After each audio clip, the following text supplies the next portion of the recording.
일단 소개를 하자면요. 저는 1997년생 24살이고요. 경기도 포천에서 왔어요. 그래서 여기까지 오는데 한 2시간? 2시간 반 정도 걸렸던 것 같아요. 버스 타고 전철 타고 하다 보니까 그렇게 됐고 일단은 뭐 5개 대륙, 뭐 34국가를 예전에 여행을 했었고, 다음에 올해 우리는 수평상상에 놓인 수직일 뿐이다라는 여행 에세이를 출간했습니다. 여행을 시작하게 되었나? 그러니까 제가 처음에 여행을 시작을 한 게 12살 때였어요. 초등학교 때.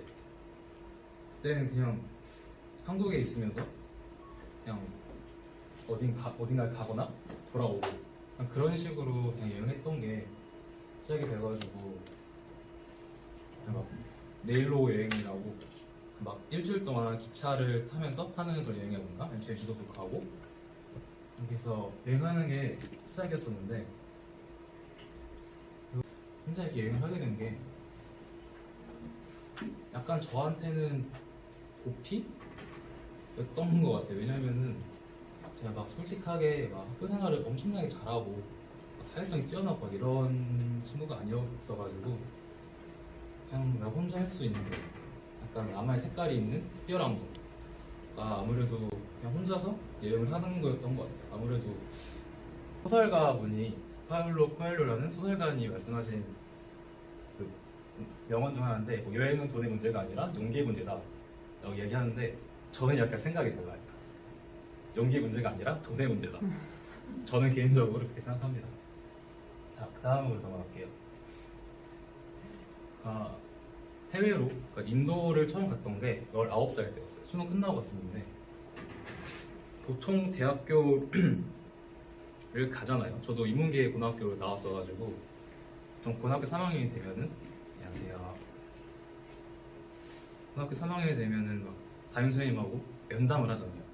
뭐 자기는 뭐 성적이 어느 정도고 뭐 어떤 학과를 가고 싶고 그러면 어떤 대학교를 가면 되겠다라고 이렇게 딱 얘기를 나오는데 저는 그때 그냥 딱 이 한마디 했던 것 같아요. 저는 대학 안 가겠습니다. 나 얘기를 하니까 그 선생님도 알겠다 라고 하시더라고요. 예전부터 여행 다니고 하다 보니까 그때도 막 색깔이 좀 있던 나이여가지고 이렇게 해서 수능은 보긴 봤어요. 수능 봤는데 그냥 대학 원서 안 넣고 바로 떠난 곳이 인도였어요. 인도가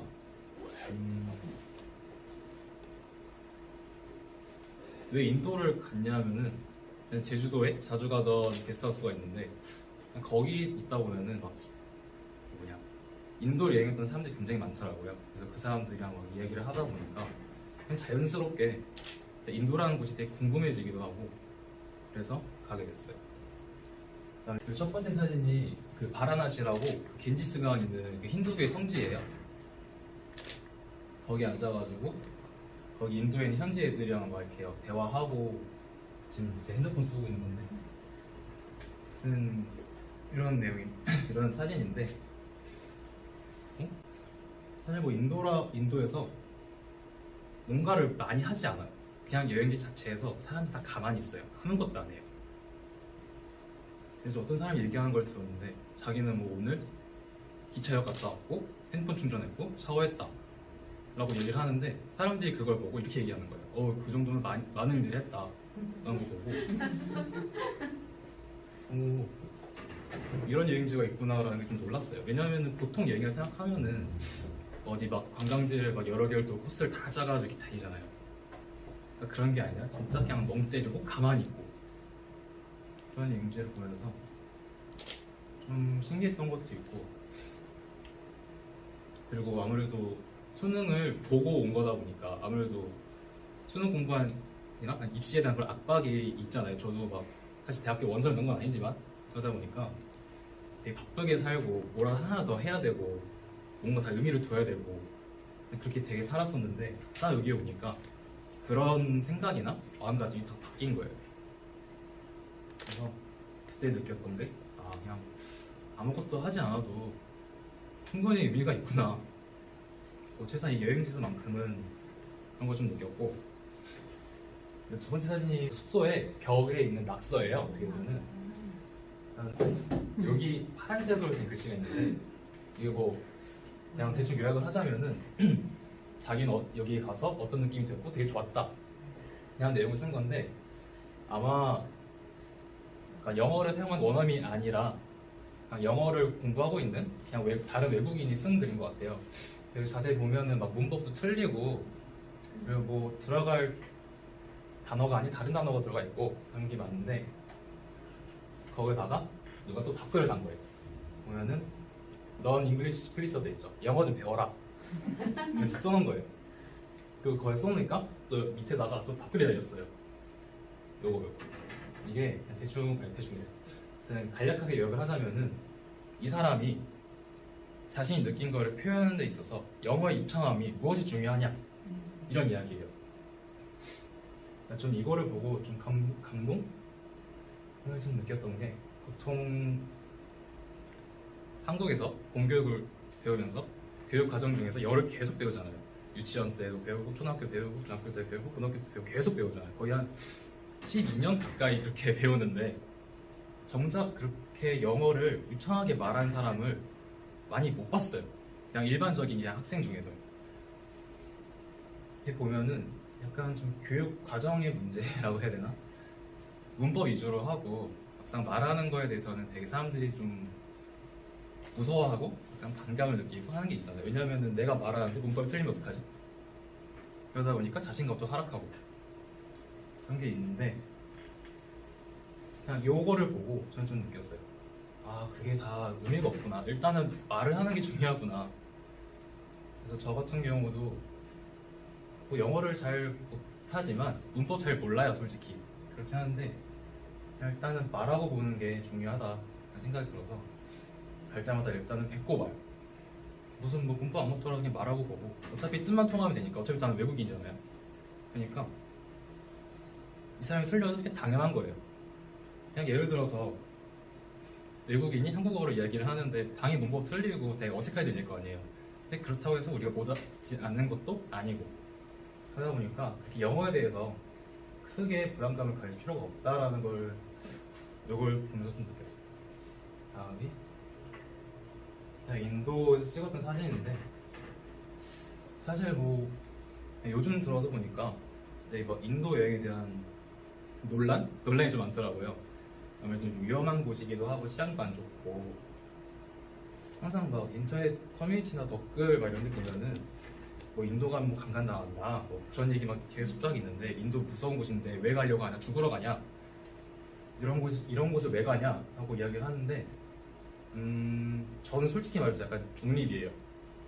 물론 이 사람들 말도 틀린 게 아니고 그렇다고 해서 완전 안전하고 막 다닐 수 있는 여행지도 아니고 그렇기 때문에 저는 적당하게 웬만하면 밤에 다니지 않고 조심히 다니면 충분히 괜찮은 여행지라고 저는 생각해요. 아무래도 그런 치안보다 더 위험한 거는 위생이 좀 너무 안 좋은 나라다 보니까 그거는 좀 누구나 좀 힘들어하지 않을까 생각이 들어요.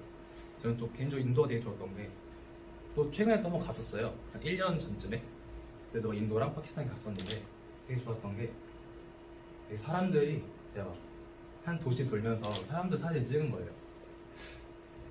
되게 뭐라 해야지 친근하고 되게 막 낯선 외국인이면 되게 반겨주고 약간 그런 문화가 다 있더라고요. 그래가지고 그냥 다가가서 사진 찍어도 될까요? 물어봤는데 그냥 찍으라고 얼마든지 와서 찍으라고 해가지고 찍으면 또 이 사람도 찍으라고 다 찍으라고 그냥 그렇게 자연스럽게 되다 보니까 그런 좀 친근한 분위기가 저는 되게 괜찮았어요. 그래서 좀 인도에 대한 특별한 분위기 좀 있고 자, 그 다음은 이제 인도 여행이 19살 때였고 제가 딱 인도에서 돌아오니까 고등학교 졸업식 날이었어요. 졸업하고 딱 20살이 되니까 20살 근데 대학은 제가 안 갔잖아요. 사실상 뭐 소속된 데도 없고 되게 좀 아무것도 없는 그런 상태였는데 그때 한 가지 목표가 세계 일주였어요. 어디 여행을 가야겠다.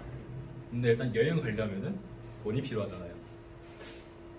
그래서 돈을 일단 벌기 위해서 여기 사진처럼 막 공사 현장에서 일하는 입장이죠 이게. 그 경기도 화성에 그 삼성반도체 공사 현장이 있었어요.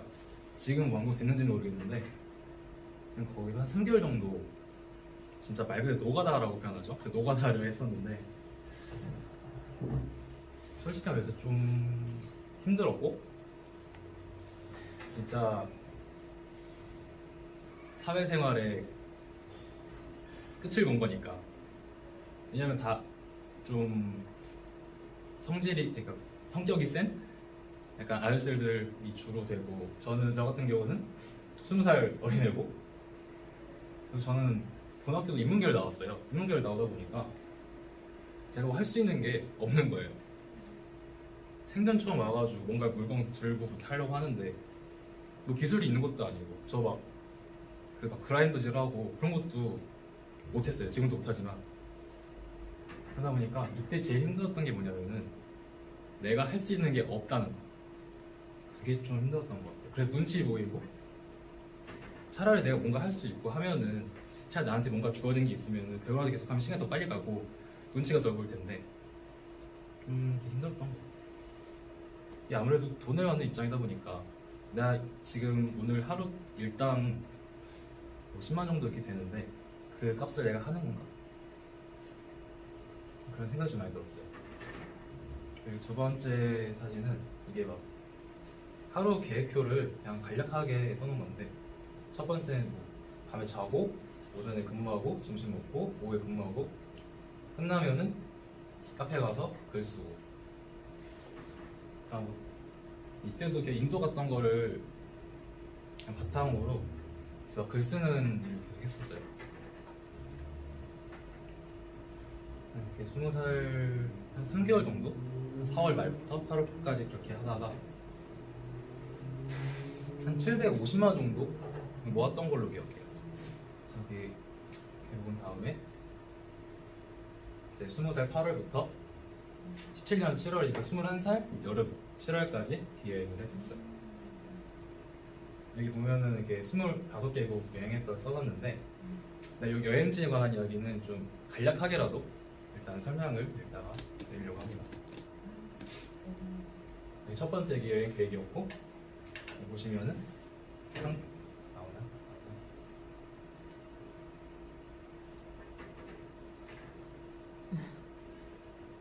네, 나오네요.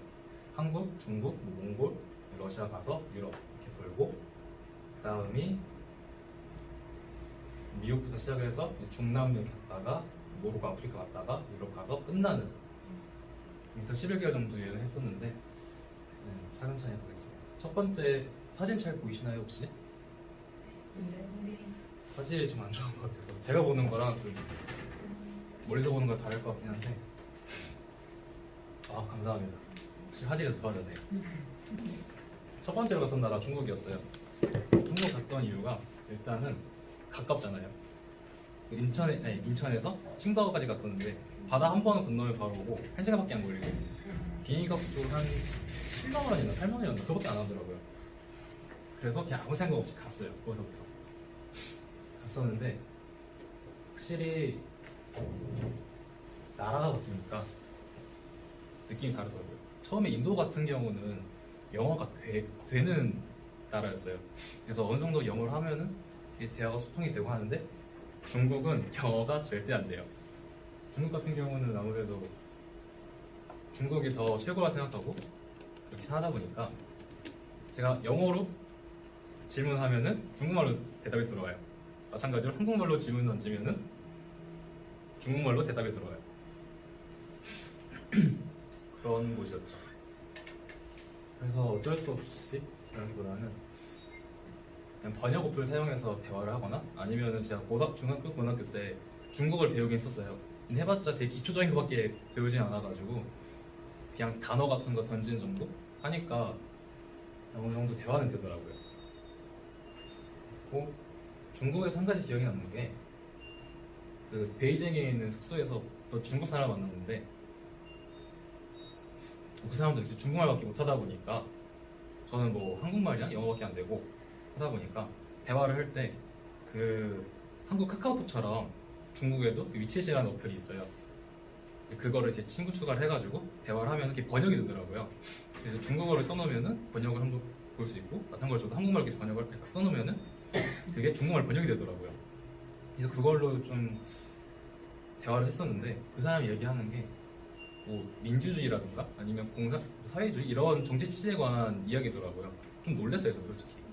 네, 아무래도 중국의 한 선입견일 수도 있는데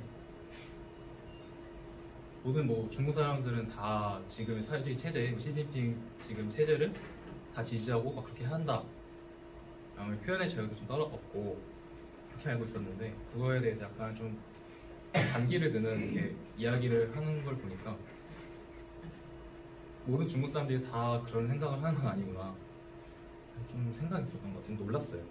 아무래도 제가 외국인이다 보니까 막 이런 얘기를 좀 터놓고 하지 않았을까 생각이 들어요. 중국 다음을 갔던 나라가 몽골이에요. 몽골 같은 경우는 보통 도시보다는 자연 위주로 이렇게 여행을 많이 하게 되는데 갔던 데가 사막, 고비 사막이라는 사막에 갔는데 그 사막에는 확실히 별이 많더라고요. 그래가 평원밖에 없어요. 잠깐만 이거 어떻게 잠깐 올릴 수 있을까요?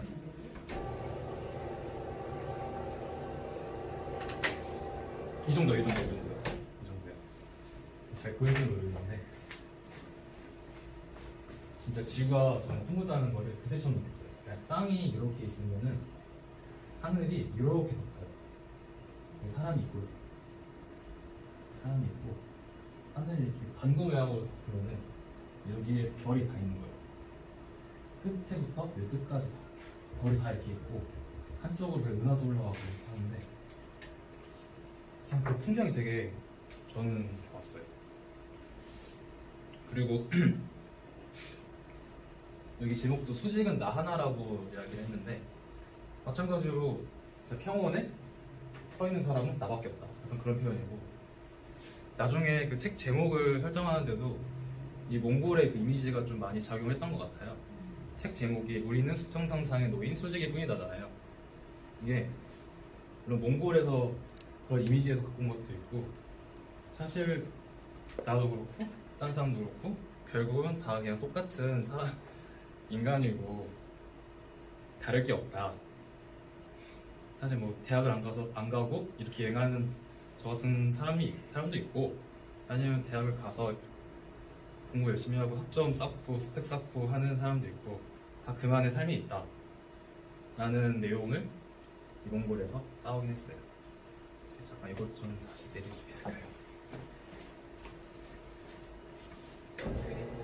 이문 잘리지 않아요. 아, 네, 그냥 하는 게 좋게 이 정도면 될 것 같아요. 네. 그다음에 몽골 다음이 러시아예요. 러시아도 중국과 마찬가지로 영어가 안 통해요. 여기도 번역기를 사용하면서 여행을 했었는데 러시아 여행에서 가장 기억에 남는 게 아무래도 시베리아 횡단 열차가 있는데 여기 제가 시간이 역행이 해놨었잖아요.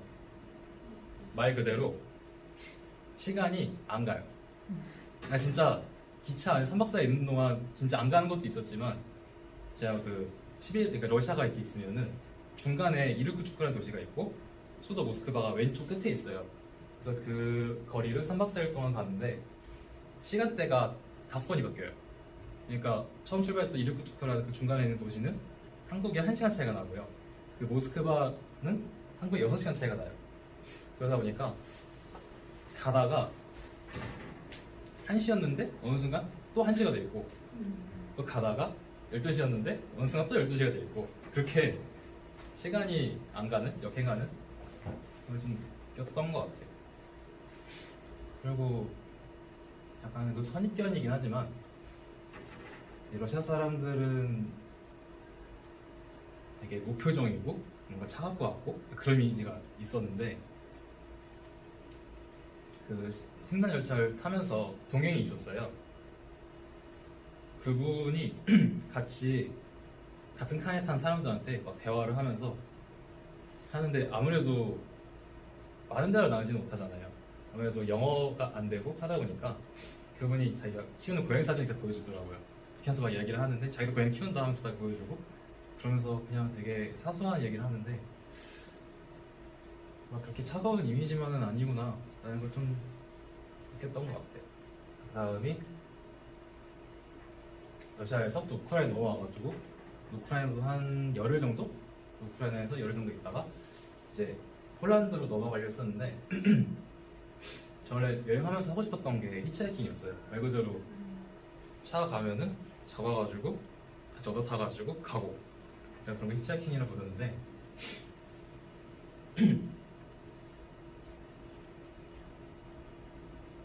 일단은 출발지 여기고 도착지가 여기예요.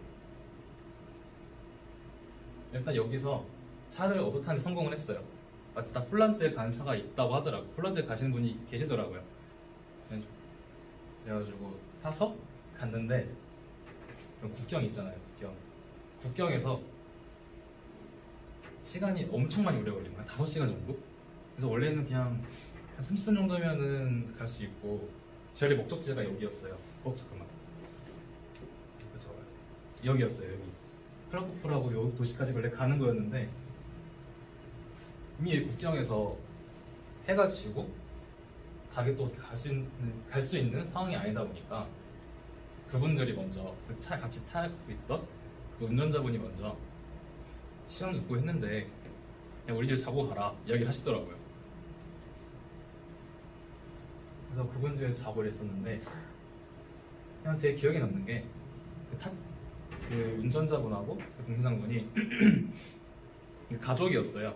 가족이었고 그 집에 가니까 그 운전자분의 그 딸이 있는 거예요. 한 5살인가 6살 정도 돼 보였는데 그 딸이 저한테 딱 보면서 헬로 원제 이러는 거예요. 딱 정확한 발음을 원제 이러고 얘기를 하는데 그러니까 그 어머니가 알려줬겠죠 아마. 너무 감동적이었어요. 감동이라기보다는 되게 마음이 이상했어요. 내가 뭔가 잘하고 있는 것 같기도 하다. 그런 마음이 들었던 기억이 나요. 그래서 폴란드 다음으로는 체코랑 헝가리 갔었는데 사실 여기서는 막 에피소드라고 그러는 게 많이 없어요. 그냥 프라하는 프라하고 부다페스트는 그냥 부다페스트고 그냥 혼자 여행하다 보니까 그냥 제가 유럽에 잘 안 맞는 것 같아요. 아 그냥 그렇구나 하고 말했던 사진 예쁘잖아요. 진짜 예쁜 사진 찍고 끝! 이게 전부였어요. 아 그냥 예쁘구나 이거 정도. 그래서 책에도 제가 막 프라하나 헝가리 여기 부다페스트에 관한 이야기는 그렇게 많이 쓴 것 같지는 않았던 것 같아요. 그 다음이 스위스가 아무래도 물가가 비싸잖아요. 저는 막 여행을 할 때 되게 예산을 굉장히 작게 잡고 갔었어요. 처음에 갖고 있던 금액이 750만 원 정도였는데 그거를 한 뭐 1년 가까이 여행을 하려고 하니까 하루에 2만 원 정도 사용을 해서 한 달에 60만 원 사용하자 라는 그런 마인드로 여행을 하고 있었고 이게 중국이나 뭐 러시아나 뭐 우크라이나 같은 경우는 다 물가가 저렴한 국가들이에요. 그래가지고 그런 나라에서는 다 이게 가능했었는데 스위스에서는 그게 다 안 되는 거예요. 그래서 막 지금 보시면은 이게 피켓을 만들어가지고 히치하이킹도 하고 이동도 하고 했었는데 아 그리고 이게 이 사진이 알프스 산맥이에요. 한 여기 어딘가쯤에 정상 림프라우라고 있는데 잘 안 보일 거예요. 좀 약간 그 인터라켄이죠? 그 알프스 산맥 있고 한 동네에서 숙소를 갔는데 전 처음에 그 숙소가 그러니까 보통 숙박 어플을 이용해서 예약을 하면은 먼저 선지급을 하고 먼저 지불을 하고 이렇게 하는데 그게 안 된 걸 전 몰랐었어요. 좀 늦게 갔었고 하다 보니까 주인도 없고 이제 아무 생각 없이 아 그냥 없는가 보다 내일 얘기해야겠다 하는 생각으로 왜 그랬는지는 모르겠는데 숙소에 한 3층 4층 올라가니까 밖에 그 매트리스가 있더라고요. 그냥 밖에서 전 잤어요. 그 매트리스에서 어차피 뭐 실내고 내가 방이 있고 막 그런 건 아니지만 잘만 하겠다 그래서 잤는데 뭐 다음날 아침에 당연히 그 수도 주인한테 발각이 되겠죠. 웬 뜬금없는 동료애가 와가지고 자고 있으니까 그 사람 쪽이 놀라겠죠. 그래가지고 엄청 화내는 게 보이더라고요. 그래서 정신 차리고 보니까 그냥 get out 이러더라고요. 아! 이러더라고요. 그래서 일단은 나가고 또 숙박비는 냈어요. 내라길래 냈고 저는 그랬는데 그 카드가 그러니까 결제는 했는데 거의 잔액이 부족했던 거였어요. 그래서 나중에 그 카드에 잔액이 부족한 걸 보고 잔액을 그러니까 좀 한 10만 원, 20만 원 정도 채웠죠. 채웠는데 아무래도 그 카드 그 정보가 그 숙소 측에 넘어갔던 모양이에요. 그래서 어느 순간 보니까 그냥 이제 뭐 이도록행에서 다른 도시 넘어가려고 했는데 문자가 오더라고요. 갑자기 한 4만 원 정도가 인출이 됐다 뜨더라고요. 굳이 싶었어요. 한 몇 분 지나다 보니까 한 10만 원 정도가 인출이 됐다 이렇게 나오는 거예요. 당연히 저는 뭐 멘탈이 나간다 표현을 하죠. 그러니까 약간 멘탈 붕괴가 왔죠. 왜냐면은 저는 진짜 하루에 2만 원으로 이렇게 생활을 하는 되게 엄청나게 가난한 여행지였는데 한 번에 그 14만 원 정도 15만 원이 나가다 보니까 화가 나는 거예요. 제가 숙소에 가가지고 이야기를 했죠. 돈 내놓으라고. 근데 그쪽에서는 오히려 내가 이렇게 한 번 막 주거침입이고 그래서 경찰 부를 거다 협박을 하더라고요. 사실 경찰을 부르면은 제가 많이 불리해요. 왜냐면은 제가 뭐 스위스 가가지고 그러니까 이쪽은 독일어를 사용하는데 제가 독일어를 쓰는 것도 쓸 줄 아는 것도 아니고 해봤자 그냥 영어를 조금 이렇게 이야기하는 정도일 텐데 그런 상황이다 보니까 제가 당연히 불리한 게 맞는데 그렇다고 이대로 돌아가기에는 뭔가 좀 아쉬운 것도 있고 일단 아깝잖아요. 화가 나니까 저 계속 밀어붙였어요. 계속 돈 내놓으라. 되게 내놓다가 이 사람이 뭐 경찰 분석하면서 가더라고요. 근데 알고 보니까 경찰 부른 것 같지는 않고 나중 가서는 결국은 받아내긴 했어요. 받아내긴 했는데 덕분에 그쪽 뭐 그 숙소라든가 그 도시에 대한 이미지가 안 좋아졌던 기억이 나요. 다음에 갔던 곳이 프랑스예요. 사실 뭐 사진은 되게 예쁘고 한데 진짜 전 유럽이랑 별로 잘 안 보이네요. 다 야경이고 다 어두울 때 찍은 거라 잘 안 보이긴 한데 사실 저도 유럽 진짜 안 좋아하는 게 있어가지고 프랑스도 이렇게 저한테는 이렇게 좋은 기억은 아니었어요. 여기 마찬가지 숙소가 되게 비싸다 보니까 그 카우치 서핑이라고 그러니까 다른 사람 집에 가서 그냥 무료로 자고 하는 그런 시스템이 있어요. 그 어플이 있는데 그걸 통해서 뭐 문화교류도 하고 그렇게 해가지고 자게 됐는데 딱 가니까 방이 있어요. 방이 있고 이상 침대가 있어요. 창문 보고 이렇게 있고 저는 여기서 자라고 하더라고요. 바닥이었어요. 바닥에 그냥 막 요가 매트 같은 거 깔아주고 그냥 여기서 자면 된다 하더라고요. 그래가지고 뭐 자고 그랬었는데 혹시나 해서 막 다른 자리는 없냐, 뭐 침대에서 자도 되냐 이렇게 물어봤는데 그러니까 제가 문화 차이인 것도 있고 근데 약간 뭐 그런 사람들이 있나 봐요. 그러니까 무조건 다 옷을 다 벗고 자야 하는 사람 그런 네. 근데 저도 뭐 침대에서 자려고 하면은 마찬가지로 다 싹 다 탈의를 하고 자야 한다. 아 이건 좀 물론 뭐 같은 뭐 동성이고 아저씨긴 한데 그래서 이건 조금 저기 한 거예요. 그래서 그냥 며칠 자긴 했어요.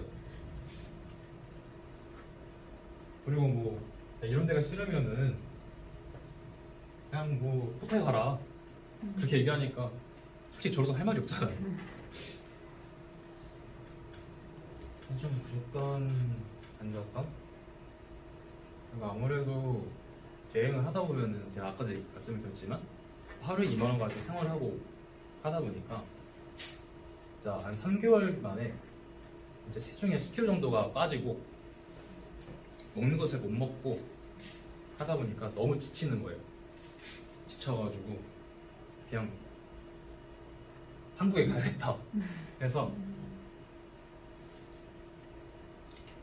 전날에 한 뭐 12월 예를 들어서 7월 7일쯤에 뭐 티켓을 예약했다 치면은 11월 8일 날 비행기를 타고 12월 9일 날 한국에 도착하고, 그러니까 티켓을 예약하고 한국에 오기까지가 3일밖에 안 걸렸던 거예요. 그렇게 해서 진짜 갑작스럽게 와버렸어요. 그냥 지금 와서 생각해 보면은 굳이 이렇게까지 할 필요가 있었나 라는 생각도 많이 들어요. 왜냐면은 뭐 숙소에서 예를 들어서 막 그러니까 한인민박 같은 경우는 스태프를 많이 구해요.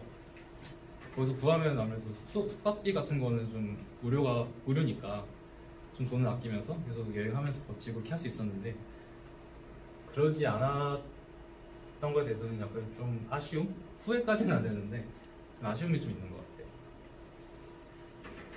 아무튼 그렇게 한국에 왔고, 안녕하세요.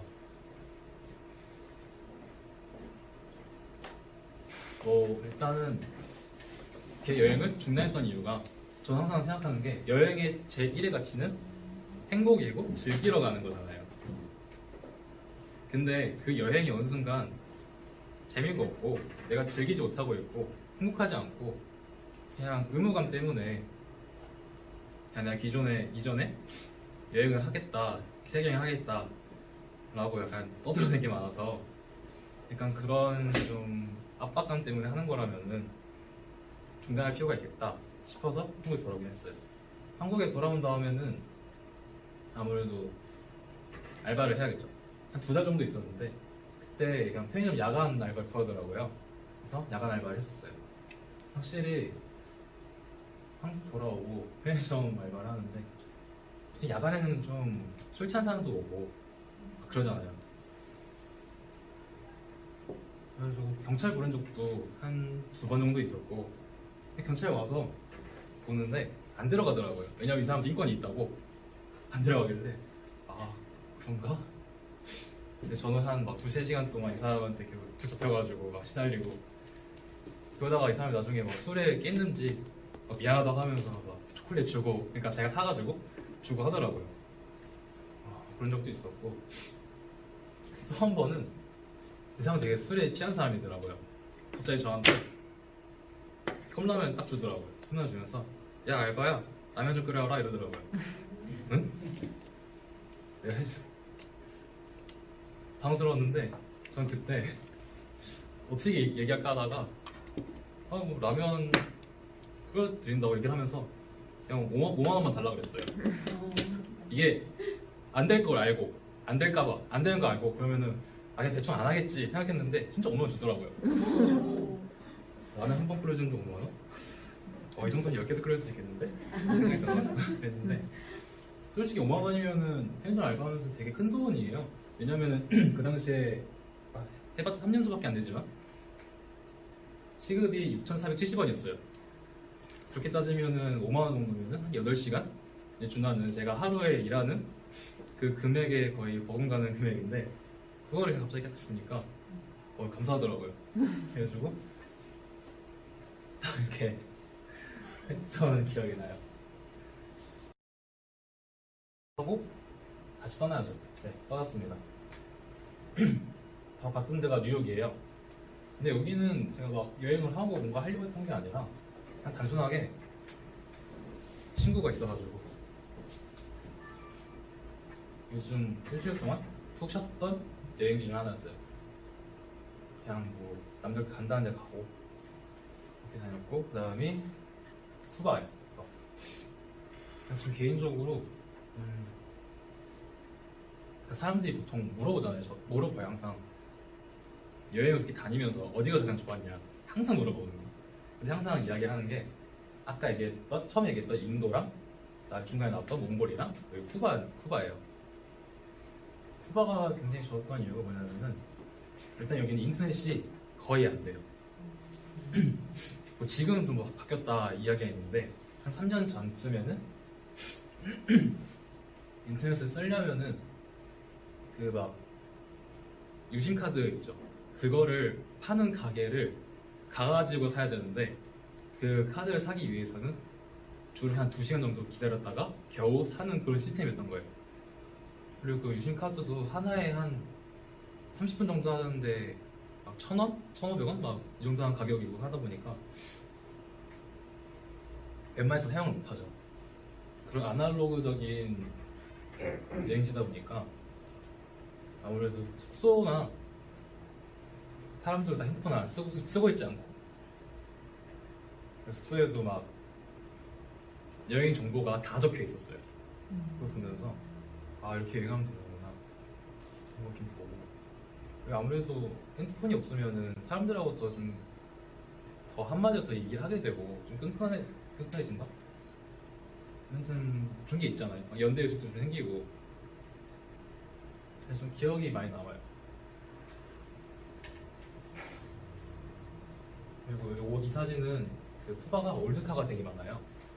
1950년대, 60년대 사용하던 차들이 아직도 이렇게 운영이 되고 있는데 그런 차들 보는 재미도 있었고 이 사진은 랍스터인데 쿠바가 음식이 문화가 막 발전한 나라가 아니에요. 아무래도 사회주의 국가다 보니까 이렇게 좀 약간 폐쇄적이고 그런 게 있었잖아요. 그러다 보니까 다른 나라의 음식이라는 문화라는 게 이게 직접 와가지고 하는 게 아니라 다 그냥 글로만 전파가 된 거예요. 그래가지고 피자빵도 있는데 좀 어딘가 좀 이상한 맛이 좀 떨어진다고 해야 되나? 좀 퀄리티가 좀 낮다던가 하는데 그나마 맛이 좋은 게 랍스터. 왜냐면 이거 말고는 없는 거예요.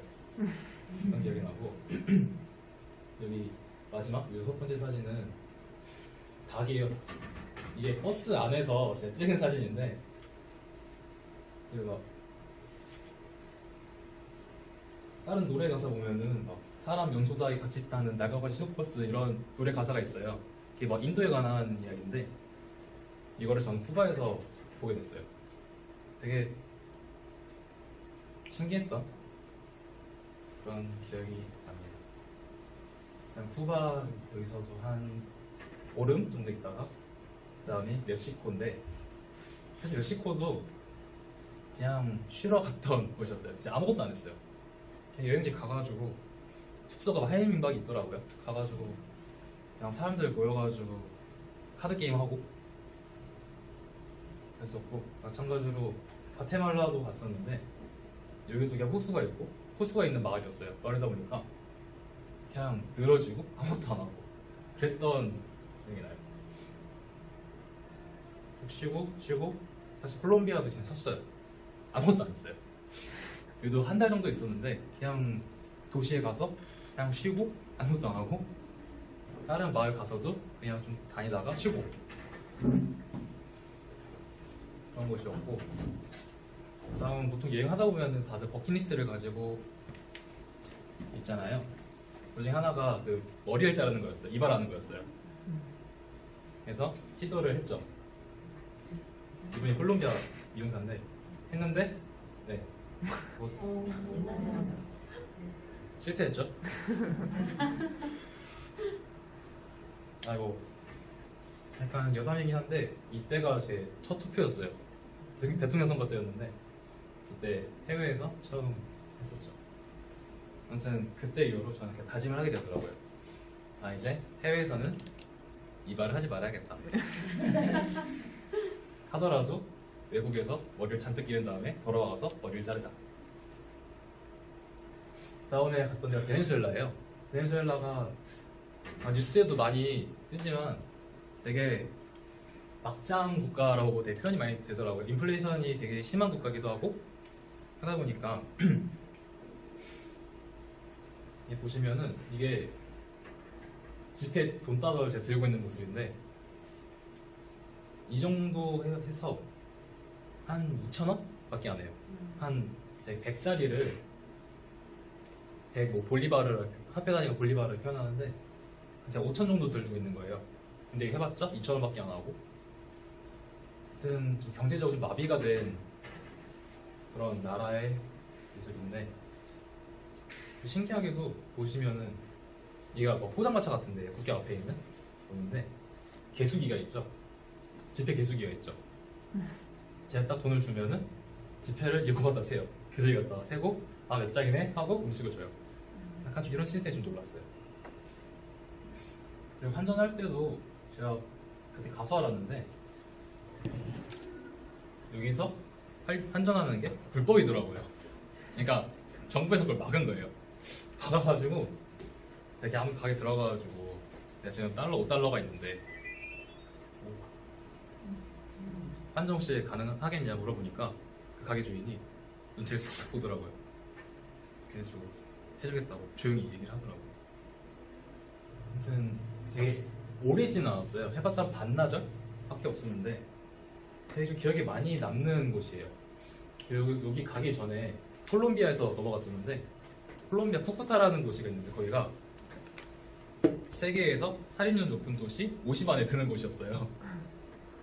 어쩌다 거기 가게 됐는데 숙소에 있어가지고 밤 9시였나? 그냥 해수하고 있었는데 밖에서 총소리 뻥 들리더라고요. 이거 뭐야?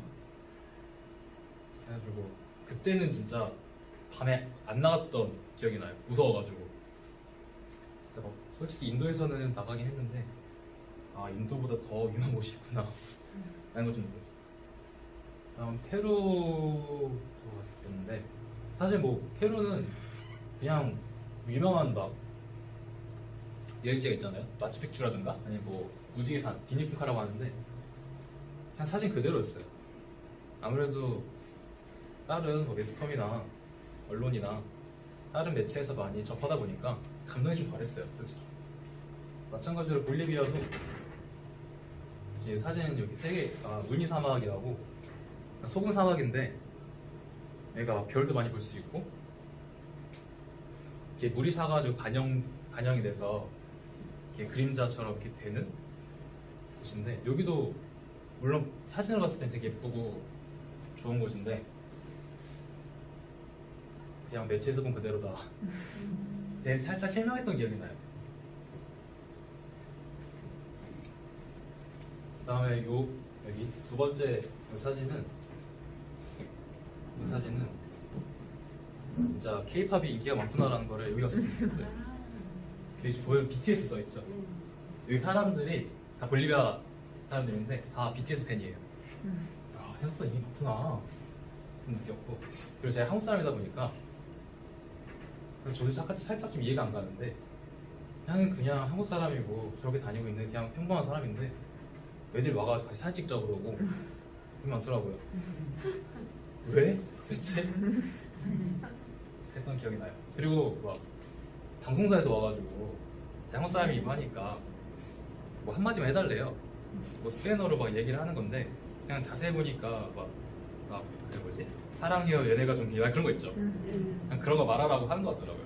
딱 방송 나온 거를 나중에 봤는데 진짜 막 남자애도 뮤직비디오 나오고 그 다음에 제가 나오는데 아 진짜 편지를 뭐 이렇게 했을까 라는 생각이 들어요. 다음 파라과이인데요. 아 배고프다.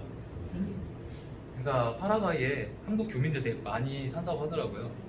한 막 70년대 그쯤에 많이 이주를 해서 한국 사람들이 운영하는 식당도 많고 한국 사람도 지나가면서 볼 수도 있고 한국말로 된 간판도 있고 그리고 보니까 여기 파라과이 수도 아순시온인데 아순시온이랑 제주시랑 자매결을 했었나 봐요. 그래가지고 강가에 갑자기 도라르방이 있더라고요. 그래서 좀 신기했었는데 김치찌개도 이렇게 먹고 치킨도 이렇게 먹고 소주도 그냥 막 2,000원인가? 보통 해외 나가면은 비싸잖아요, 소주 같은 경우는. 근데 파라과이 여기서는 되게 싸게 파는 걸 보고 아 이거 천국이다 라는 걸 좀 느꼈어요. 아무래도 여행 기간이 길어지면은 한국 음식에 대한 그리움이 커질 수밖에 없잖아요. 그런 기억이 나고 그래서 칠레랑 아르헨티나랑 브라질 거쳐서 갔던 곳이 모로코예요. 저 고향이 어디?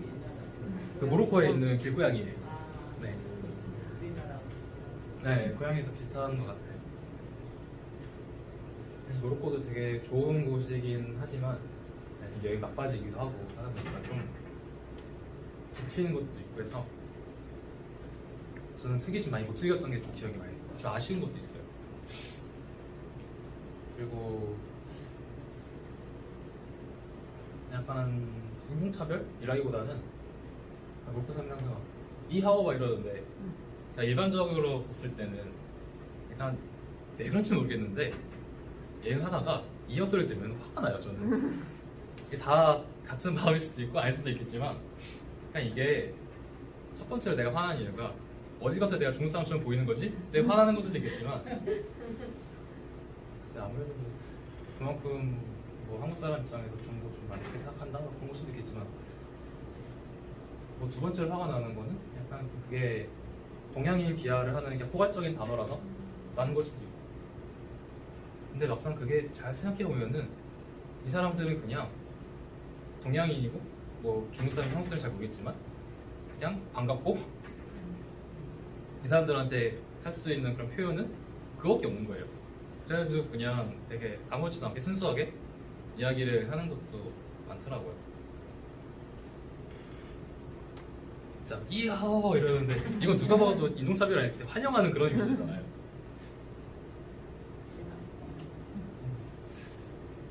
기억이 나고 여기는 사하라 사막이에요. 사하라 사막이고 맞아. 많이 본 거야. 네. 여기도 시프 사회인이라고요. 그러니까 파란색으로 다 이렇게 벽칠이 된 그런 마을이에요. 다음이 한국 돌아오기 전에 유럽에 한 열흘 정도 있었는데 보통 보면은 항상 마지막에 많은 일들이 일어나잖아요. 뭐 그냥 예를 들어서 군인 같은 경우도 말년을 조심하라 그러잖아요. 마찬가지로 저도 여행하면서 진짜 말년에 열흘 동안 좀 한 뭐 여러 가지 일들이 있긴 있었어요. 첫 번째는 제가 파리에서 독일을 갔다가 체코로 가는 그런 버스를 타려고 했었는데 놓쳤어요. 밤버스였는데 놓쳤어요. 숙소 예약한 것도 없고 숙소가 비싸기도 하고 그러다 보니까 그날 터미널에서 그냥 노숙을 했어요. 근데 다행히 버스가 그 다음날 아침에 있는 걸 확인을 하고 타까지 이동을 하게 됐지만 그렇게 말년에 노숙을 하는 게 참 다음 두 번째는 여기 폴란드에 잠깐 갔었어요. 친구 만나러 갔었는데 친구랑 헤어지고 그냥 강가에 앉아가지고 벤치가 있더라고요. 강가에 앉아가지고 핸드폰하고 그냥 아무 생각 없이 있었는데 한 사람이 오더라고요. 딱 봐도 진짜 냄새 나고 옷 다 해지고 그런 사람이 와가지고 차이스 이하고 이러더라고요. 아 그냥 반갑다 하고 있었는데 갑자기 You go home 이러더라고요. 네 집에 가라 이런 식으로. 그래서 화이트 파워 이러길래 이건 뭐지? 약간 좀 백인 우월주의에 약간 빠져있는 그런 사람인데 근데 행색은 진짜 남루하고 초라하고 약에 쩔어있는 것 같고 막 그런 이미지다 보니까 약간 측은하기도 하면서도 화가 나죠. 그러니까 저도 왜 그랬는지는 모르겠는데 그때 똑같이 화나가지고 사진 찍으려고 했어요. 그 사람 얼굴 사진 찍으려 했는데 그 사람도 화가 나는데 다 내려치더라고요. 저는 그러고 도망가긴 했는데 저도 참 왜 그랬는지 모르겠어요. 그랬던 거랑 마지막이 러시아를 경유해서 한국으로 돌아가는 비행기였어요. 러시아에서 한 21시간 정도 있어가지고 거기서 모스크바 나와가지고 하루 자고 이제 비행기 타러 이제 버스 타러 가는데 비행기 시간 얼마 안 남았고 차가 막히는 거예요. 여기 퇴근 시간을 제가 간과한 거죠. 아 여기도 서울처럼 차가 한국처럼 엄청나게 막히는구나. 다 모르고 있었던 거죠. 차가 막히고 하는데 내가 버스를 타고 그대로 가다가는 비행기를 100% 놓친다. 그래서 제가 중간에 내려가지고 그냥 무작정 택시를 잡았어요. 그냥 차를 아무거나 잡았어요. 아무거나 잡았는데 사람이 있더라고요. 근데 쓰는 것도 신기하긴 한데 그냥 아무 생각 없이 무조건 터미널 뒤로 가라, 터미널 뒤로 가라. 그냥 그건 외치고 근데 결국에는 무사하게 그 공항에 갔던 기억이 나요. 막상 가고 하니까 돈을 내야 되잖아요. 근데 제가 그때 갖고 있는 돈이 100루블이니까 한 1,800원? 뭐 그거밖에 없는 거예요. 근데 거기서는 한 9,500루블 정도 달라고 하더라고요. 그래서 아이폰 이거밖에 없다. 진짜 미안한데 한 번만 해서 그렇게 해주면 안 되냐. 사정사정 하니까 되더라고요. 또 신기한 게 그 뒤에 있던 러시아 한 10대? 20대 보이는 여자분이 있었는데 그분이 갑자기 팔을 보여주더니 타투로 한국말이 적힌 걸 보여주더라고요. 나 한국 사람이냐고. 보니까 격언이라고 적혀 있어요. 그러니까 뭐 좋은 말을 적고 싶었는데 격언이라고 적었더라고요. 그냥 그러니까 그런 거잖아요. 그냥 속담 써놓은 걸 뭐가 달라요 이게. 그렇죠. 하여튼 그 여자분이 같이 사진 찍자고 하길래 찍어주고 나왔어요. 그렇게 해서 여행은 끝났어요. 그래서 막 12개월 동안 여행하고 한국 돌아오고 그 다음은 이제 세계 일주를 한 다음에 제가 어떻게 해서 책을 이렇게 출간하게 됐는지 일단 그 이야기를 하려고 해요.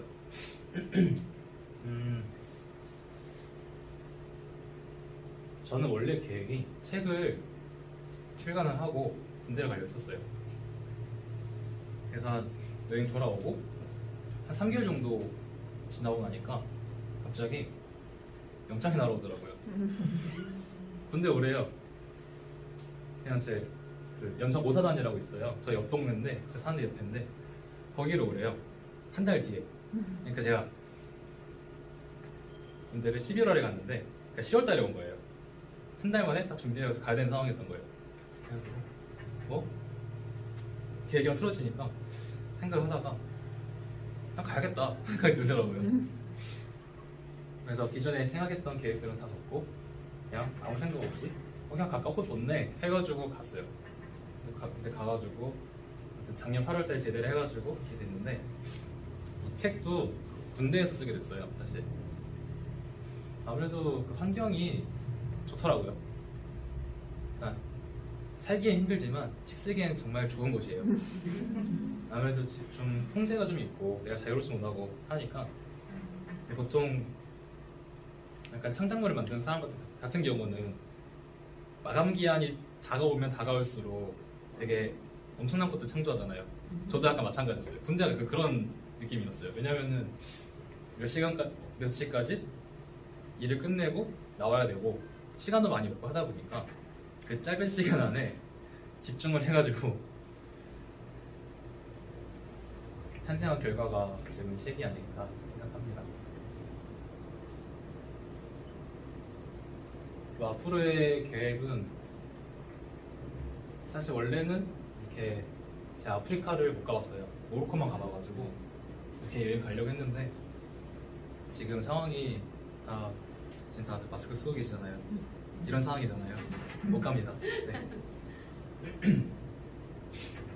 그래서 일단은 미루고 있습니다. 하지만 뭐 때가 되면은 가겠죠. 이런 것도 있고 하고 싶은 거는 많기는 해요. 사실 지금 소설도 약간 준비는 하고 있어요. 아무래도 지금 또 이시국이라 표현하죠. 이시국이다 보니까 여행도 못 가고 제가 새롭게 빠진 게 제 주식을 시작해가지고 그거 하면서 지금 돈도 벌고 돈도 잃고 그냥 하고 지금도 하고 있는데 네, 어쨌든 그냥 그거 관련된 이야기를 한번 써보는 게 꿈이긴 해요. 진짜 아무것도 모르는 보통 뭐 주식 초짜가 초짜의 관점에서 쓰는 그런 내용들 그런 내용을 쓰는 게 일단 목표이긴 하고 그다음에 뭐 해시태그에 관한 뭐 이야기를 좀 해볼까 해요. 아무래도 막 여행해서 내가 뭐 어떻게 달라졌는지 뭐 어떤 생각이 들게 됐는지 그런 거에 관한 이야기긴 한데 사실 막 세계 여행한 사람들 막 이야기를 듣고 다른 막 얘기 보고 하지만 막 나를 찾기 위해서 나를 성장시키기 위해서 막 이렇게 여행을 하고 난 뭐 어떻게 바뀌었다라고 이야기를 하는데 솔직히 전 그런 게 없었어요. 뭐 나를 찾은 것 같지도 않고 그냥 저는 여전히 그대로고 그냥 해외 갔다 온 그냥 그대로구나 갔다 왔고 그냥 그대로 그래서 뭐 다르지 않다 라는 걸 좀 이야기하고 싶고, 첫 번째 생각이 개인주의죠. 개인주의가 사실 막 이기주의라는 단어랑 많이 이게 혼동이 돼가지고 개인적으로 좀 아쉬운 건 있는데, 좀 개인주의적인 사고를 가지려고 노력하는 중이에요. 개인주의가 그냥 뭐 쉽게 얘기를 하자면은 다른 사람이 다르다는 거를 존중한다는 거죠. 땅에서 어떻게든 나는 뭐 이렇게 크게 신경을 쓰지 않고 관여하지 않는다. 그런데 보통 보면은 막 오지랖 되게 넓고 한국 사람 보면은 항상 이제 관여하고 막 한마디 하려고 하고 이렇게 하는데 저는 그걸 좀 타파하고 싶은 마음이 있어요. 물론 이걸 제가 지금까지 계속 지키고 있다는 건 아니에요. 물론 저도 많이 부족하긴 하지만 최대한 많이 하려고 노력하고 있고, 두 번째가 시야인데 이것도 개인주의랑 약간 비슷한 맥락인 것 같아요. 진짜 아까도 막 이런저런 사람이 여행 중에 만났던 뭐 사람들 이야기를 하긴 했었지만 진짜 별별 사람들 많잖아요. 그래서 이런 사람도 있고 저런 사람도 있고 저런 사람도 있고 그냥 그런 겁다 하는 마인드를 가지려고 노력을 하고 있어요. 그리고 세 번째는 추억인데요. 진짜 여행을 하면서 여행하고 나서 지금 일상 속에서 살고 있잖아요. 하면서 남는 건 진짜 추억밖에 없는 것 같아요. 사진이랑 그냥 예전에 여행 갔던 사진도 보면서 그땐 그랬었지. 그래서 내가 조금이라도 이야기할 수 있는 게 있으니까 약간 그걸로 먹고 사는 느낌. 그래서 되게 추억 남는 게 좋은 것 같고, 또 결국은 현실이니까요. 돌아오고 나면은 뭐 크게 달라진 건 없으니까. 그래서 잠깐만, 다르지 않다라는 것도 이야기하고 있고, 이 밑에 이상을 마음에 품고 현실을 바라봅니다는 그냥 제 약간 슬로건이에요. 제가 막 책에 사인하거나 할 때도 이 문구를 넣고, 그리고 소개글을 쓸 때도 제가 이 문장을 사용하는데 어쩔 수 없죠. 네. 마냥 이상만 품고 이상적으로 살면은 안 되니까요. 현실적으로 되게 부딪히는 것도 많고 금전적인 문제도 있고 앞으로의 계획이나 뭐 미래나 진로나 비전이나 다 다르니까요. 지금 시간이 얼마나 지금 4시 5분 정도 4시 5분. 됐습니다. 1시간 정도 지나셨어요. 네. 혹시 제가 일단은 PPT 통해서 이야기하고 싶은 거는 다 빼지났어요. 그래서 질문과 답변 시간 한번 가져볼까 하는데 괜찮으실까요?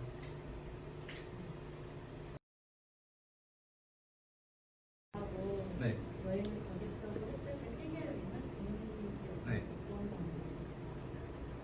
전 되게 그러라고 하셨어요. 아버지도 마인드가 진짜 막 스카이 서영고가 아니면은 굳이 의미가 없다라고 말씀하셨기 때문에 되게 그런 과정들이 자연스러웠어요. 네네. 여자 혼자서 세계 여행 가는 거. 저 주변에 그런 사람 되게 많아요. 친구 중에서 그런 친구 되게 많고, 가는구나, 그렇구나. 네. 저는 진짜 막 남자라서 뭐 어떻고 여자라서 어떻고 좀 그런 게 없어요. 없으려고 노력해요. 없다고 말하면 솔직히 거짓말이죠. 완전히 없으려고 노력하는 편이기 때문에. 네, 그렇습니다. 네. 일정한 시기가 없지.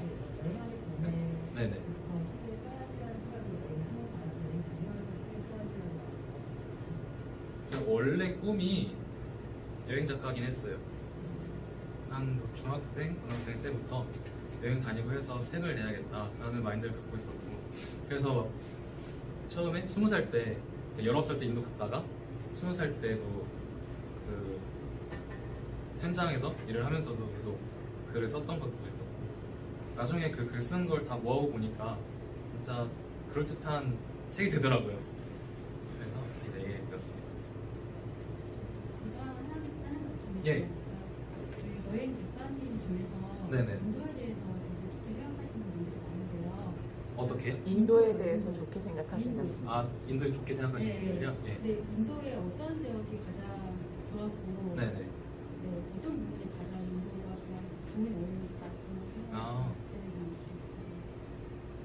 여기선 가보지 않았는데 제가 1년 전에 그 북쪽에 라다크라는 지역이 있어요.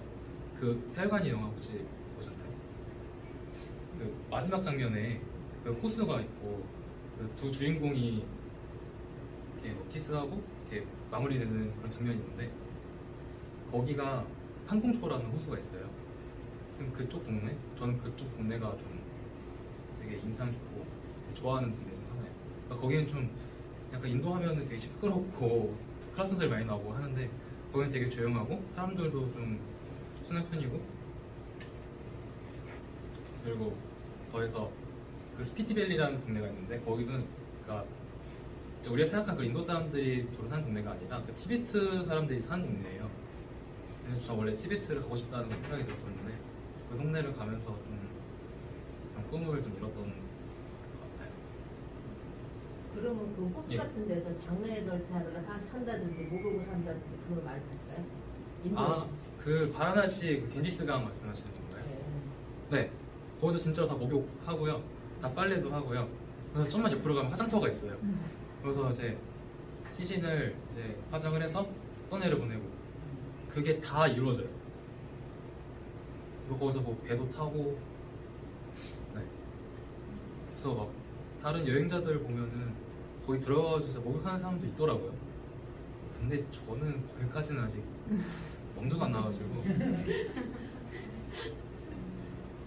그 세계 여행을 네네. 하기 위한 네, 좋은 팁이 있을까요? 준비 과정 이런 것들. 준비 과정이요? 네네. 준비 과정 어떤 거를 이야기해야 될까요? 그냥 잠깐만요. 그냥 되게 간단한 거긴 한데 일단은 뭐 되게 지도가 있잖아요. 예를 들어서요. 그러면은 일단은 본인이 가고 싶은 곳을 정해요. 그 다음에 약간 좀 세계 지도를 약간 뭉텅이로 해서 나누는 거예요. 뭐 유럽은 잠깐만 나왔다. 유럽은 유럽, 아니 뭐 남부아시아 남부아시아, 뭐 동남아 동남아시아, 동북아시아 이런 식으로 나누는 거예요. 왜냐면은 이렇게 대륙 간 연결을 할 때 여기서 여기 가는 게 싸다 약간 그런 정보가 있으면은 되게 이동하기 편하기 때문에 그런 비행기 티켓 같은 것만 알아요. 제가 제 설명이 충분한지 모르겠지만 그거 쓰지 않나요? 어떤 거예요? 세계 여행 할 때 네. 항공권을 네.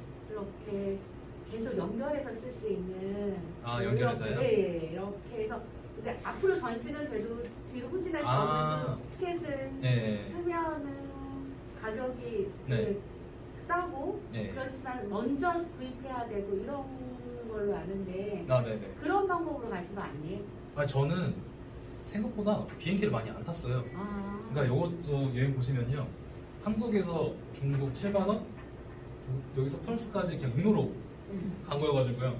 비행기를 안 탔었고, 뭐 나중에 프랑스에서 돌아오면 50만 되긴 했지만, 그 다음에 미국 같은 경우도 서울에서 뉴욕까지 뭐한 29만 원인가? 그러 좀 되고, 뭐 10얼마, 뭐 10만 원대, 뭐 40만 원대 이렇게 하다 보니까 비행기 값으로 든 게 생각보다 그렇게 많지가 않아요. 그러면 한국에서 이렇게 체인돼 갖고 하는 비행기표를 아예 계획해서 끄는 게 아니고 예, 미국에 갔으면 예. 미국에서 거기서 또 끊고 예, 예. 이런 식으로 그냥 했네요. 그때 가서 아. 했었어요. 그 여행하실 때 네. 굉장히 많은 사람들을 만나셨잖아요. 네, 그래서 네. 그 중에서 조금 가장 기억에 남거나 아니면 네. 나에게 영향을 주었던 인물이 있었으면 인물이요? 네, 뭐 한두 명만. 그냥 한 가지 기억에 남는 거는 세계 여행은 아니고 제주도 있을 때인데 제가 한 6년 전쯤이었어요. 고등학교 때인데 그때 머리가 좀 많이 길어가지고 머리 한번 자르고 갔었는데 진짜 막 그 보여드렸던 것처럼 완전 이상하게 머리 잘라준 거예요. 진짜 보통 투블럭이라고 여기를 이렇게 한 3mm 정도 미는 그런 머리 스타일이 있는데 이걸 0mm를 민 거예요. 그러니까 이렇게 하면은 완전 삭발된 것처럼 대머리로 이렇게 해가지고 약간 그것 때문에 좀 되게 침울해 있었고 약간 그런 상황이었는데 그때 거기 제주 게스트하우스에 있던 분이 그런 얘기를 하시더라고요. 그러니까 그분이 그때 커플이었어요. 지금은 결혼했는데 그분이 스태프분 여자분이었는데 그분이 그 남자분하고 사귄 이유가 무엇일까라고 물어봤어요 저한테. 그러니까 그분이 그냥 뭐 전체적인 행색으로 본다면은 좀 뭐라고 해야 되지? 막 그렇게 그러니까 서울에서 보기 힘든 네, 좀 남루하고 약간 좀 촌스럽게 보기도 하고 그런 이미지의 분이었는데 내가 왜 이분과 이 사람과 만나는지 아냐 라고 물었을 때 저는 왜 만나냐고 왜 사귀냐고 물어봤어요. 그때 그분이 한 얘기가 이 사람 멘탈이 섹시해서 그렇다 라고 얘기를 하더라고요. 그러니까 결국 이게 뭐냐면은 뭐 행색은 뭐 좀 이상할지 몰라도 내 내면은 좋으면 내면이 좋으면은 된다. 그러니까 겉이 촌스러운 건 상관이 없는데 마인드가 촌스러우면 안 된다. 그 얘기를 하시더라고요. 약간 그게 되게 기억에 많이 남아요. 그래서 그거를 좀 제 만의 가치관 생각을 하려고 해요. 네. 여행지에서의 글은 언제 쓰나요? 네? 어떻게? 여행지에서 글은 어떻게 쓰나요? 여행지에서요. 일단은 제가 메모만 해라. 메모를 되게 많이 해요. 메모. 자, 이런 식으로 제가 최근에 사용하던 노트인데 여기 보면은 막 빼곡하죠. 그냥 이런 식으로 글씨는 보여드리면 안 돼요. 제가 뭘 썼는지 몰라요.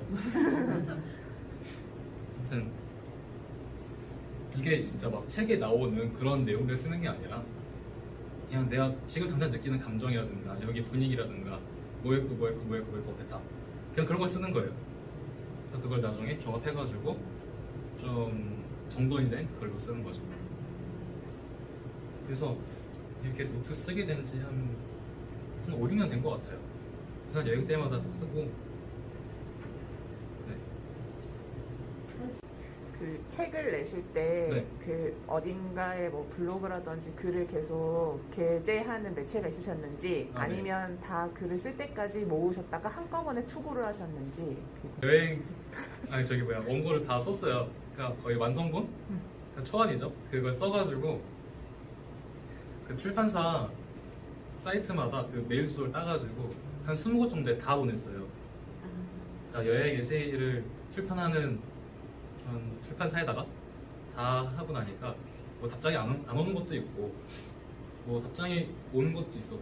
근데 보통 얘기 들어보니까 답장이 오는 것만으로도 감사한 것이다 라고 하더라고요. 그래서 뭐 우리 출판사랑은 뭐 취지가 안 맞아서 안 될 것 같습니다 이런 식으로 오기도 하고 하는데 한 곳에서 괜찮다고 계약하자고 온 거예요. 그래가지고 그때도 군대 있을 때였어요. 그래서 휴가를 내가지고 2박 3일 나와서 하루는 출판사 가고 뭐 다른 날 놀고 막 이런 식으로 해서 계약을 하고 왔던 기억이 나요. 글쓰기 네. 수업을 따로 받으신 적이 있어요? 글쓰기 수업? 아니요, 없습니다. 그러면 천부적인 건가요? 전부 아니요. 그러니까 제가 블로그를 운영을 하긴 했어요. 지금도 있긴 하고 활동을 잘 안 하지만 그거를 쓰다 버릇 하니까 예, 그렇게 된 것 같습니다.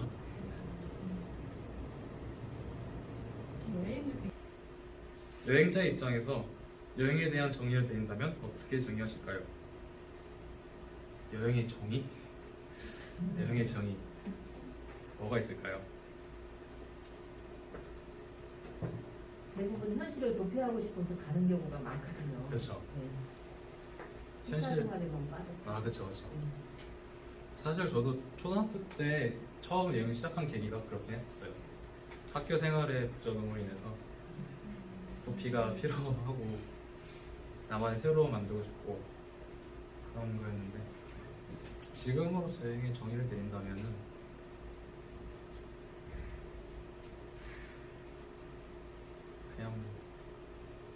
좋은 추억 정도면 될 것 같아요.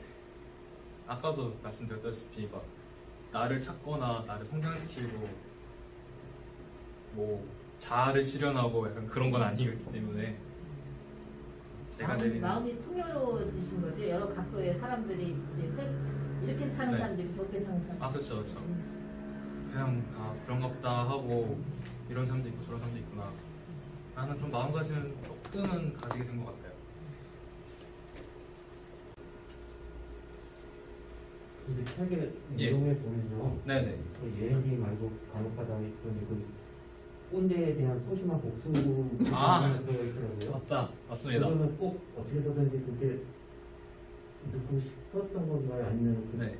출판사에서 원했던 건가요? 제가 원해서요. 그냥 아무래도 그냥 제가 그 당시에 느꼈던 감정을 최대한 솔직하게 쓰고 싶었어요. 그래서 아무래도 그때 막 19살, 20살이고 그냥 남들이 가지 않는 FM들의 길을 가지 않는 거다 보니까 약간 그거에 대한 좋지 않은 시선도 있었고 반론을 제기하는 사람도 있었고 그래서 나는 이렇게 살아야 하니 맞고 그게 정당하다? 라는 걸 약간 피력하기 위한 게 좀 많았던 것 같아요. 그래서 아마 꼰대들에 관한 이야기를 쓰지 않았나 생각이 듭니다. 짧지만 그 부분이 확실하게 네, 개인의 그 작가 내 얘기구나라고 딱 쓴 것 같더라고요. 난 이렇게 사는데 네가 네. 나한테 이런 소리를 해? 사실은 기분 나빴더라고. 솔직하게 네, 사실은 기분 나빴어라는 거라고 예, 이렇게 그 책의 한 쪽지를 읽는다는 게 네, 고민을 많이 하실 텐데 그 포켓에서 그게 지금 딱 그 작가분의 네. 그 정체성하고 제일 어울리는 부분이 같았습니다. 아, 예. 네. 그리고 이 책이 네. 그 청소년 추천 도서, 그 청소년 예, 예. 관련해 가지고 이제 그 우수 도서에 선정이 되셨는데 네 맞아요. 그때 기분은 어떠셨어요?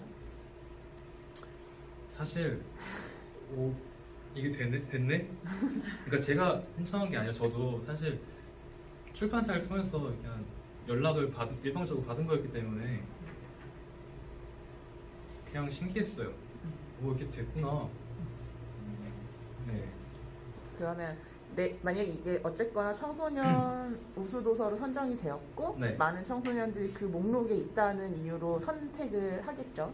네, 그럼 이 책을 읽는 청소년들이 많을 텐데 네, 너 청소년들에게 네, 이 책을 읽는 청소년들에게 이것만은 내 책에서 네. 가져갔으면 좋겠다라고 하는 핵심적인 부분이 있을까요? 책 제목이 아까도 얘기를 했지만 우리는 수평상상에 놓인 수직일 뿐이다잖아요. 그러니까 그 제목 뜻이 그러니까 나처럼 이렇게 사는 사람도 있고 아니면은 대학교에 가서 학점 쌓고 스펙 쌓고 취업하고 이런 일방적인 루트를 타는 사람도 있고 다 이런 사람들이 있다. 그러니까 나의 삶도 맞고 다른 사람이 대학을 가고 한 다른 사람의 삶도 맞고 그게 책의 제목을 선정한 이유인데 그냥 제가 하고 싶은 말은 그거예요. 제가 살아온 삶이 정답이란 건 아니고 무조건 정답이란 것도 아니고 하기 때문에 그냥 단순하게 다른 사람 말에 휘둘리지 않고 자신이 선택한 삶을 살았으면 좋겠어요.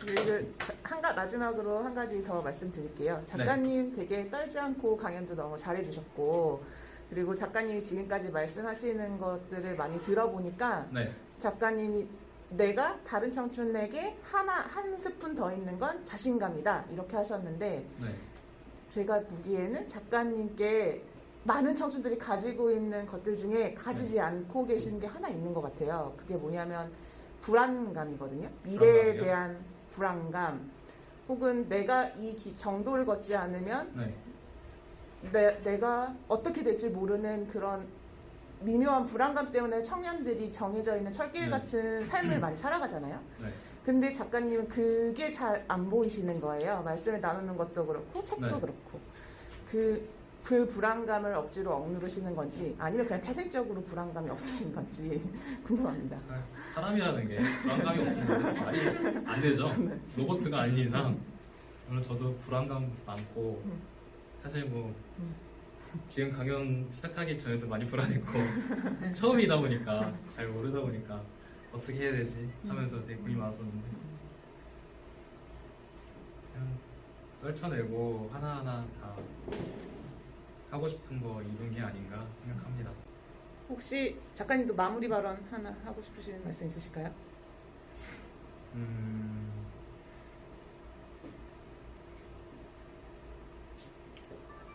아무래도 처음 하는 강의다 보니까 되게 약간 횡설수설하는 것도 많았고 제가 하고 싶은 얘기를 많이 못했다는 생각이 많이 드는데 아무튼 1시간 반 가까이 얘기 들어주셔서 감사합니다.